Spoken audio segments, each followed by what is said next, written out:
যশোরের ভবদহে সেনাবাহিনীর তত্ত্বাবধানে ৬টি নদী খননের উদ্বোধন করা হচ্ছে। আর সেখান থেকে বিস্তারিত জানাতে এই মুহূর্তে সরাসরি যুক্ত হচ্ছেন সহকর্মী বুলবুল শহীদ খান হিমেল। হিমেল, নদী খননে এই অঞ্চলের মানুষের প্রতিক্রিয়া কেমন দেখছেন জানাবেন আমাদের।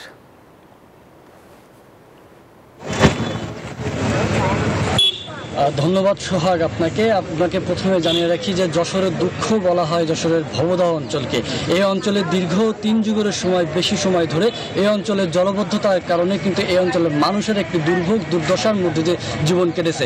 তো এতদিনের যে এই দুর্ভোগ দুর্দশার জন্য এই অঞ্চলের মানুষ যে আন্দোলন সংগ্রাম করে আসছে, এই অঞ্চলের নদী সংস্কার খনন সহ বিভিন্ন যে দাবিগুলো করে আসছে, সেই দাবি কিন্তু আজ কিন্তু পূরণ হতে চলেছে। সেনাবাহিনীর তত্ত্বাবধানে 24 ইঞ্জিনিয়ারিং কোর সেনাবাহিনীর যে একটি টিম, সেই টিমের মাধ্যমে কিন্তু আসলে খনন কাজ হতে যাচ্ছে।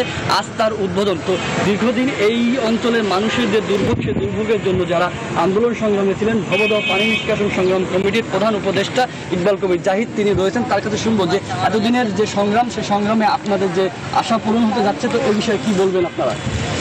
ভবদহ পানি নিষ্কাশন সংগ্রাম কমিটির নেতৃত্বে এই জনপদের মানুষ দীর্ঘদিন আন্দোলন করছেন। পানি সম্পদ মন্ত্রণালয় বর্তমান সরকারের যারা প্রতিশ্রুতি দিয়েছিলেন, সেই প্রতিশ্রুতি পর্যায়ক্রমে বাস্তবায়ন হচ্ছে। আমডাঙ্গা খাল সংস্কারের উদ্যোগ নেওয়া হয়েছে।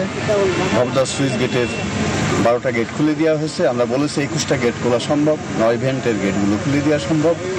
এবং নদী খননের উদ্যোগ নেওয়া হয়েছে, টিআরএম এর প্রস্তাবনাও গৃহীত হয়েছে। আমরা বলতে চাই যে এই নদী খননের কাজ সেনাবাহিনীর দায়িত্ব নিয়েছে জনগণের দাবির পরিপ্রেক্ষিতে।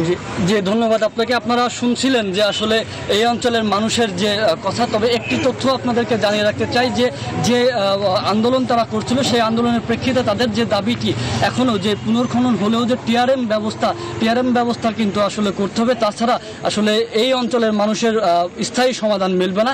তবে আরেকটি তথ্য আপনাদেরকে জানিয়ে রাখতে চাই যে 81.5 যে কিলোমিটার খনন করা হচ্ছে, তার কিন্তু প্রায় হচ্ছে 140